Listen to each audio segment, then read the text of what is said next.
ഇന്നലെ മേടിച്ച ഫ്രിഡ്ജാണിത്. തൃശ്ശൂർ മാനന്തവാടിയിൽ നിന്നാണ് ഇത് മേടിച്ചത്. സെക്കൻഡ് ഹാൻഡ് കമ്പനിയിൽ സെയിൽസ് എന്ന് പറഞ്ഞിട്ട് ഒരു ഷോപ്പിൽ നിന്നാണ് മേടിച്ചത്. ഇതിന് 10,000 രൂപയാകെ കൂടി വന്നിട്ടുള്ളൂ. 5 സ്റ്റാറിങ് ആണ്. പെർ ഇയർ 131 യൂണിറ്റ്സാണ് വരുന്നുള്ളൂ.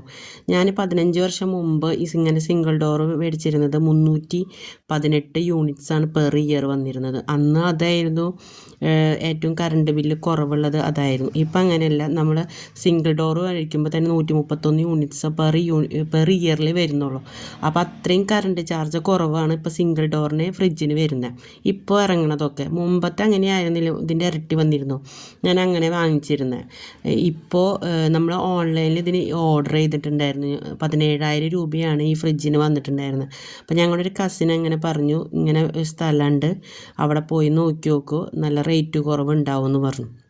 അപ്പം ഞങ്ങൾ പോയി നോക്കി. അപ്പോൾ അവിടെ ഗോദ്രേജിൻ്റെ കമ്പനി മാത്രമേ ഉള്ളൂ, വേറൊരു കമ്പനി ഇല്ല. പക്ഷേ അവിടെ ചെറിയ എന്തെങ്കിലും സ്ക്രാച്ച്, പിന്നെ ഇയർ ഔട്ട് ആവില്ലേ, അങ്ങനത്തെ ഫ്രിഡ്ജുകൾ, അങ്ങനത്തെയാണ് ഫ്രിഡ്ജുകളുള്ളത്. ഈ ഫ്രിഡ്ജിന് ഒരു കംപ്ലൈൻറ്റ് ഞങ്ങൾ മാക്സിമം നോക്കി എവിടെയെങ്കിലും. അപ്പോൾ ചെറിയൊരു പെയിൻറ്റ് പോലെ ചെറുതായിട്ട്, അതൊന്നും നമ്മളെ സംബന്ധിച്ച് വേറൊരു ബുദ്ധിമുട്ടുള്ളതല്ലല്ലോ. അപ്പോൾ ഒരു ചെറിയൊരു പെയിൻറ്റ് മാത്രമാണ് പോയിൻ്റായിരുന്നത്, വേറൊരു കംപ്ലൈൻറ്റും ഇല്ല. അപ്പോൾ ഞങ്ങൾക്കിത് 7,000 രൂപയുടെ ലാഭത്തിനാണ് ഞങ്ങൾക്ക് കിട്ടിയത്.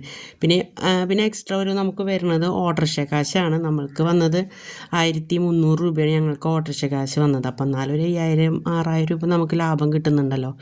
അപ്പം നിങ്ങൾക്ക് ആർക്കെങ്കിലും അങ്ങനെ താല്പര്യം ഉണ്ടെങ്കിൽ ഒന്ന് വാങ്ങിച്ചോളൂ. അപ്പോൾ ഈ കടലാസ്, ഈ കവർ, പ്ലെയിൻ കവർ പോലത്തെ അത് ഞാൻ ഒട്ടിച്ചതാണ്. എന്താ വെച്ചാൽ പെട്ടെന്നെങ്കിലും വെള്ളം വരാതിരിക്കാനും അങ്ങനത്തെ ഒരു സേഫ്റ്റിക്കും വേണ്ടിയിട്ട്. അപ്പോൾ താല്പര്യമുള്ളവർക്ക് ഞാൻ ഡിസ്ക്രിപ്ഷനിൽ നമ്പർ കൊടുക്കാം.